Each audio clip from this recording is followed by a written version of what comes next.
révélation du Fils de Dieu.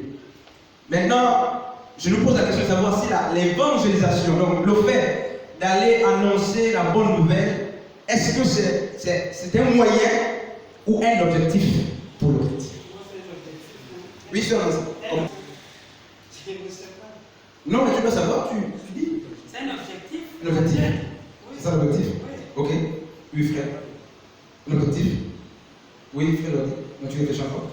Tu le refais. L'évangélisation, c'est un moyen ou c'est l'objectif pour le chrétien? Oui, monsieur, mon frère. Je dirais que c'est un devoir. Oh, mais je préfère que tu parles avec mes mots. Frère amour, l'évangélisation. Et je parle conforme au passage qu'on vient de lire. N'est-ce pas? On a cité, le monde attend, la création tout entière attend avec un grand désir, la révélation du Fils. La révélation. Maintenant, n'est-ce pas, dans Matthieu 28, 19, on nous dit, allez et faites des nations des disciples. Voilà. Et je pose la question. Là-bas, on attend la révélation, le monde veut connaître Jésus. Et si le Maître nous envoie évangéliser. Donc, on a d'une part la révélation et d'autre part, on a, n'est-ce pas, la notion d'évangélisation. Et je pose la question de savoir si l'évangélisation est un objectif ou un moyen. Ok, pasteur, je veux tout simplement dire que les deux sont acceptés, Oui. à part. C'est-à-dire Un moyen et un objectif, les deux sont acceptés. Pourquoi je dis que les deux sont acceptés? S'il faut partir d'abord dans le premier contexte, le moyen. Par qui l'évangile est annoncé dans le monde? Par les chrétiens. Et quiconque a reçu Christ doit forcément d'aller annoncer l'évangile. Je me rejoins à la parole ou à la pensée du frère Arnaud, donc le devoir d'un chrétien. Donc premièrement, nous sommes d'abord, je ne sais pas si ça se dit les canaux ou les canals, par lesquels Christ utilise afin d'aller annoncer. Voilà pourquoi la Bible dit, je n'ai point d'autre bouche que ta bouche, je n'ai point d'autre main que tes mains. Pour annoncer quoi l'évangile à travers le monde. Je parlerai à ce moment, lorsque ta langue va se taire, c'est ainsi que j'utiliserai ta bouche pour annoncer l'évangile. C'est l'évangile, la parole de Dieu qui le dit. Donc je comprends que le chrétien est non seulement un moyen, mais aussi le chrétien a cet objectif en lui d'annoncer. C'est une obligation en fait. Pour tout chrétien, c'est une obligation d'annoncer l'évangile de Christ. Parce que l'apôtre, si je ne me trompe pas, dans le livre des Actes des Apôtres, Pierre l'a dit, vais-je me taire? Après avoir entendu, après avoir vu ce que le maître a eu à faire, vais-je me taire? Il a vu, il a cru, et ensuite il a annoncé l'évangile. Donc c'est une obligation pour nous. C'est en même temps un objectif, en même temps un moyen, afin que le monde soit sauvé. Donc le chrétien en est mot. Pour moi, je dirais que l'évangélisation, c'est l'objectif à atteindre. C'est-à-dire L'objectif, pourquoi? Parce que à la fin, Dieu voudrait que tous ici-bas puissions le rejoindre. Ça comme ça. Ok, donc. Bon, pourquoi c'est un objectif? Si l'apôtre Paul dit que j'ai combattu le bon combat de la foi, la couronne de justice m'est réservée auprès du Père, on comprend que le fait d'avoir combattu, mais quel est le combat? Est-ce que c'est le fait d'annoncer l'évangile qui a été pour lui le combat, à ce que la couronne lui soit réservée auprès du Père? On se demande. Donc, dire que l'évangélisation, c'est tout simplement un objectif, ben, je dirais non. Pourquoi c'est seulement un objectif? Il faut apprendre à justifier aussi ses propos. Lorsqu'on dit l'évangélisation, c'est un objectif. Il y a plusieurs contextes qui démontrent que l'évangélisation n'est pas seulement le seul objectif par lequel l'homme est amené à aller au ciel ou par lequel l'homme est sauvé. Donc, je dirais que je ne suis pas d'accord sur ça. Je justifie. Pour moi, c'est un objectif parce que. Moi, je dirais les deux aussi. Pourquoi? Le moyen. Jésus nous utilise pour annoncer l'évangile au monde entier. Et l'objectif, pourquoi? Parce que l'objectif, pourquoi? Parce que Dieu a un désir, c'est de se révéler au monde. Il nous utilise comme étant un moyen. Non, on suit le passage, il dit l'objectif de Dieu c'est de révéler Jésus au monde entier. Révéler Jésus au monde, c'est-à-dire faire connaître, la révélation c'est faire connaître. Ok, faire connaître Jésus au monde, oui.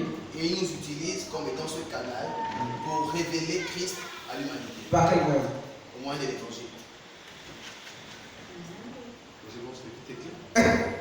S'il vous plaît, sœur.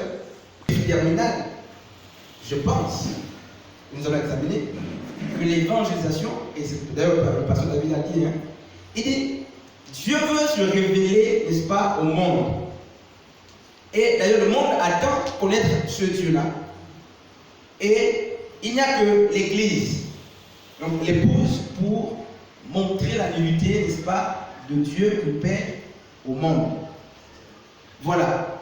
Donc, l'objectif, ce n'est pas tant évangéliser, mais c'est de montrer la vérité de Dieu au monde. C'est-à-dire que le monde, Jésus, n'est-ce pas, Jésus est là, et il est couvert, et le monde, n'est-ce pas, n'arrive pas à percer ce mystère. Et nous, l'épouse, n'est-ce pas, nous, l'Église, on connaît ce mystère, il nous a été révélé ce mystère. Et nous voulons enlever le voile, n'est-ce pas, du maître pour que le monde le connaisse comme nous le connaissons déjà. Et il faut qu'on use, n'est-ce pas, certains moyens, certains instruments pour enlever, n'est-ce pas, le voile du maître. Donc, pour faire connaître Jésus au monde, enfin, pour révéler Christ au monde. On connaît l'histoire, n'est-ce pas, de Joseph avec ses frères en Égypte. Pour que les frères de Joseph arrivent à le reconnaître, il s'est passé. Mais la Bible dit qu'il a enlevé, il a chassé tous les Égyptiens autour de lui. Il a enlevé, n'est-ce pas, mais sa tunique, pour montrer sa nudité en fait. Donc, l'évangélisation, plutôt que d'être l'objectif terminal, c'est un moyen qui nous amène à présenter, donc à révéler Christ au monde.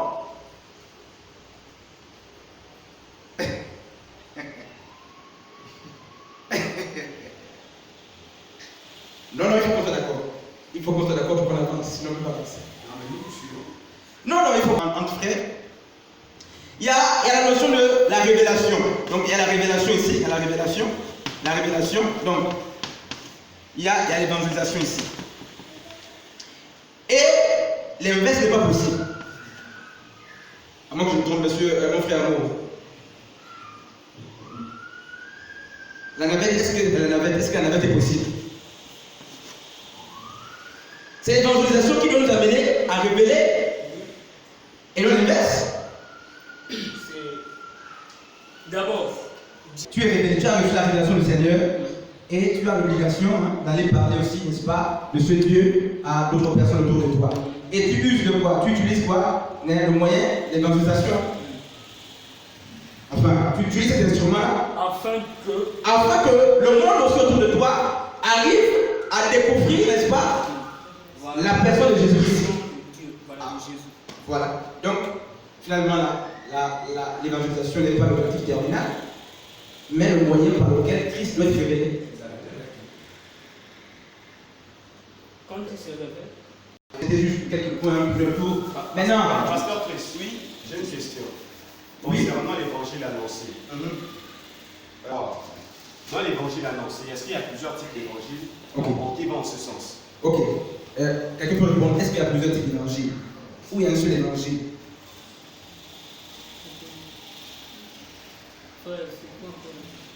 Il aurait savoir, plus que ce dernier a été révélé. Et il va aussi aller à l'extérieur afin de révéler l'image ou la personne de Christ par le canal de l'évangile. J'aimerais savoir de quel type d'évangile va-t-il user afin de pouvoir révéler le Christ. Est-ce que c'est la parole? Est-ce que c'est l'acte? Ou est-ce que je ne sais pas? Ok. Donc on sait que nous évangélisons en utilisant plusieurs moyens. Le témoignage est un type d'évangile. La manière de vivre peut refléter Christ. Et la Bible dit que nous sommes la lettre de Christ, la lettre de Jésus. Ça veut dire qu'en réalité, lorsque le monde nous regarde, mais il doit voir Christ en nous. Et ça suffit même. Je vais te poser une question, frère Jordan, dans le poursuivre. Un muet en Christ, comment il fait pour évangéliser pour les deux? Par son attitude. Justement. Donc l'évangile ne s'arrête pas qu'à la bouche ou au dialogue. C'est là où je voulais faire convenir. Ok.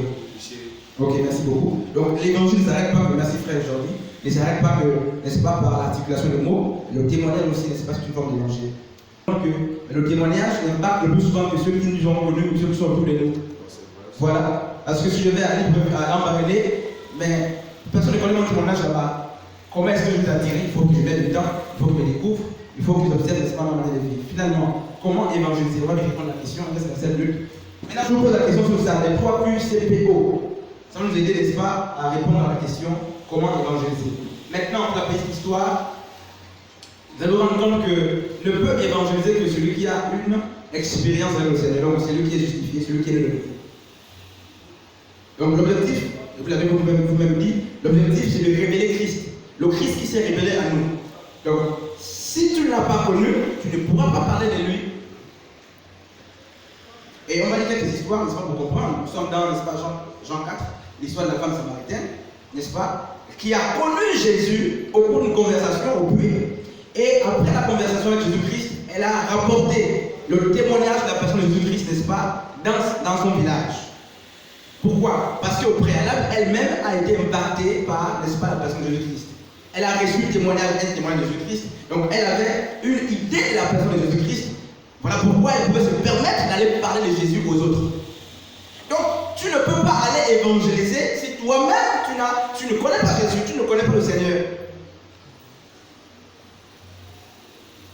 Et pour le connaître, nous avons dit que, n'est-ce pas, il faut la nouvelle naissance. La nouvelle naissance te conduit, n'est-ce pas, à la justification, la sanctification qui n'est qu'un fruit, d'après Romains 6, 22. Donc, un fruit qui fait que tu quittes, n'est-ce pas, le lieu sauvage, après Romains 11, pour être créé, le lieu franc, la personne de Jésus-Christ. Et là, désormais, tu portes les fruits. Et là, tu auras désormais la force et la capacité d'aller, n'est-ce pas, parler de la part de celui que tu connais. Sinon, frère, mais on ne sera pas différent des autres. Nous partons parler de celui qui s'est révélé à nous. C'est ce que Paul a fait. Il a parlé d'un Dieu qu'il a connu. Pas par les intermédiaires, un Dieu qui s'est révélé à lui. Donc celui qui va évangéliser comprenne d'abord qu'il faut qu'il naisse de nouveau. Il faut qu'il ait, n'est-ce pas, mais une expérience avec le Seigneur. Il faut qu'il connaisse le Seigneur. Sinon, tu risques d'aller parler de ce que tu ne maîtrises pas. On va faire très vite. Les 3 QCPO, frère. L'interrogation. À quoi est-ce que ça peut vous renvoyer? Quand Jésus a fait pour parler à la femme samaritaine, par exemple, il a d'abord créé le climat de quoi? Le dialogue. Il faut créer ce climat-là. Donc les gens ne peuvent pas être en train de se battre. Tu viens porter l'évangile. Tu vois un patient qui est en train de. Une personne qui veut accoucher, tu vas prêcher l'évangile comme. Donc il faut que tu crées le climat d'entente et de dialogue. D'abord. Alléluia. Parce que si ce n'est pas créé, frère, mais tu vas crier, personne ne va t'entendre. On peut te menacer, il faut que tu crées, n'est-ce pas, le climat de dialogue. Et c'est ce que Jésus avait fait avec la femme samaritaine. Et je me suis rendu compte que lorsqu'on lit l'histoire, n'est-ce pas, de Jésus avec la femme samaritaine, Jésus en réalité n'avait pas besoin de l'eau de la femme samaritaine. Il n'avait pas besoin. C'était un moyen qu'il a certainement utilisé pour nouer très vite, n'est-ce pas, mais une conversation avec elle. J'ai vu des frères qui viennent commencer à... On m'a touché le point. Donc, les 3 Q, CPO. Oui, ça ne vous rappelle pas quelque chose. Ça ne vous dit rien? Il faut les définir, les gens. Ok. Donc, le quoi? Ça renvoie à quoi finalement? Là, l'évangélisation. Là? Vous dites quoi? Le 3. Le quoi?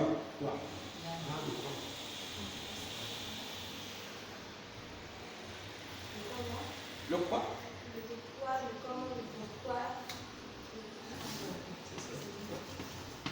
Oui?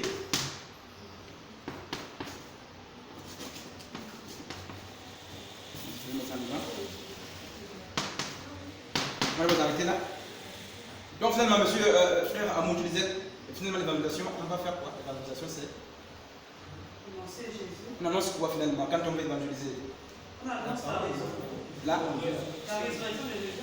Oui, mais tout ça. L'amour de Dieu, la parole. C'est la bonne nouvelle.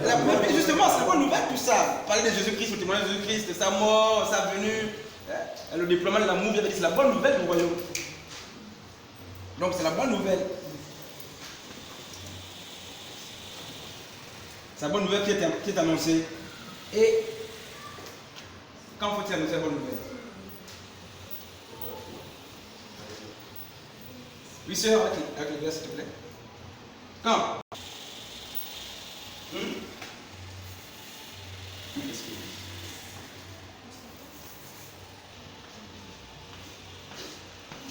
Quand?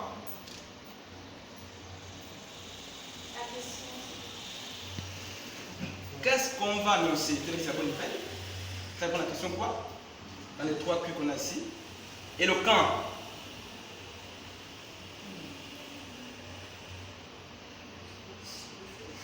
En tout temps et en tout moment. Comment? En tout temps et en tout moment. À tout moment. Un passage biblique, s'il vous plaît. Donc, l'évangélisation, monsieur, plutôt que d'attendre le moment où les grandes campagnes, nous allons faire comprendre que c'est à tout moment. Sœur derrière, à tout moment,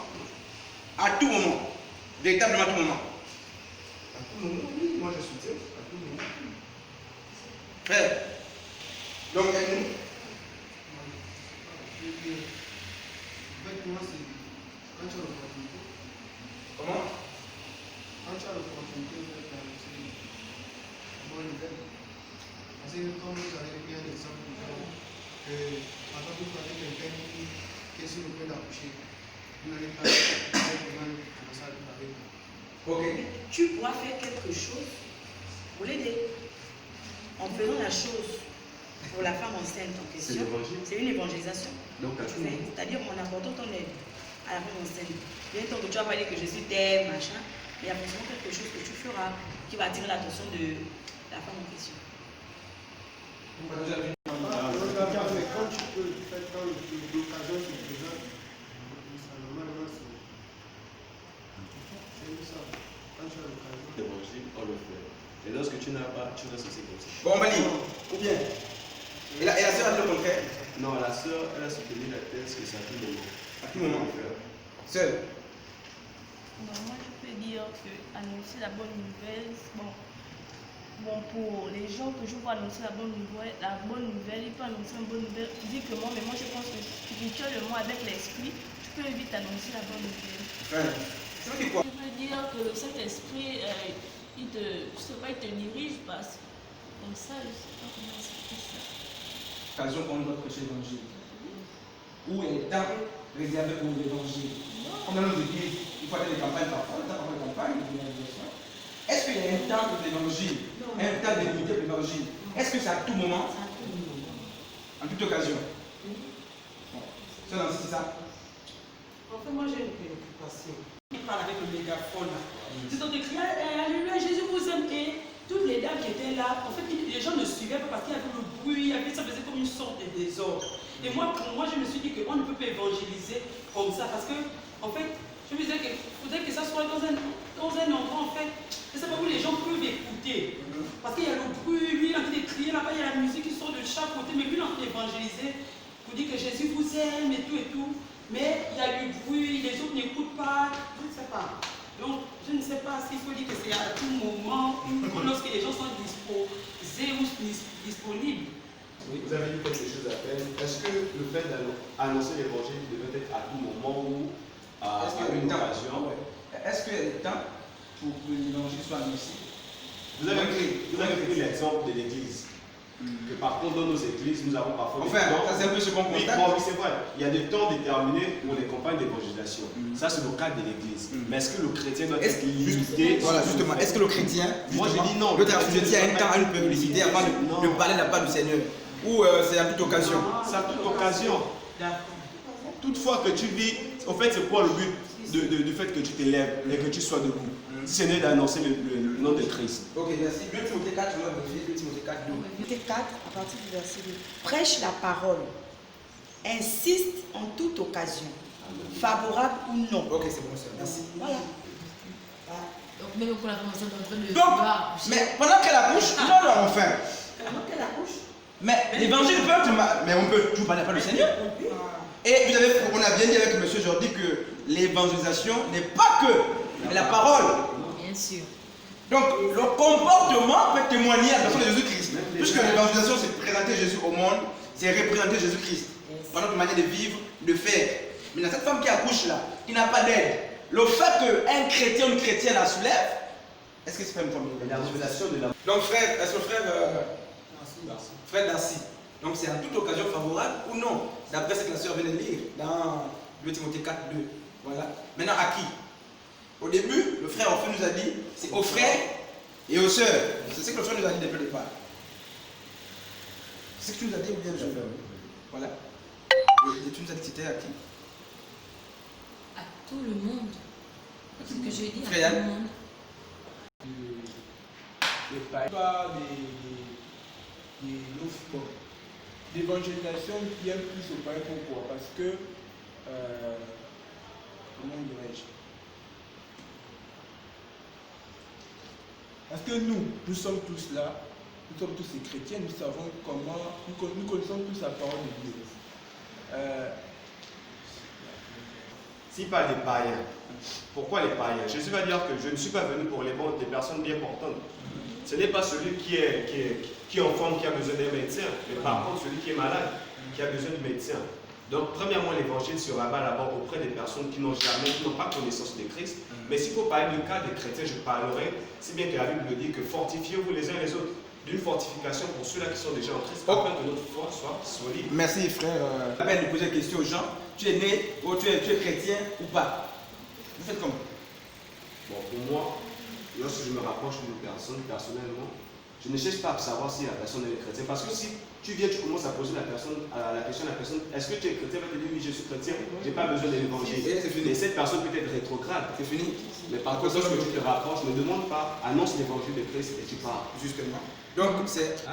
Donc à tout le monde. À tout le monde. Moi, c'est le monde entier.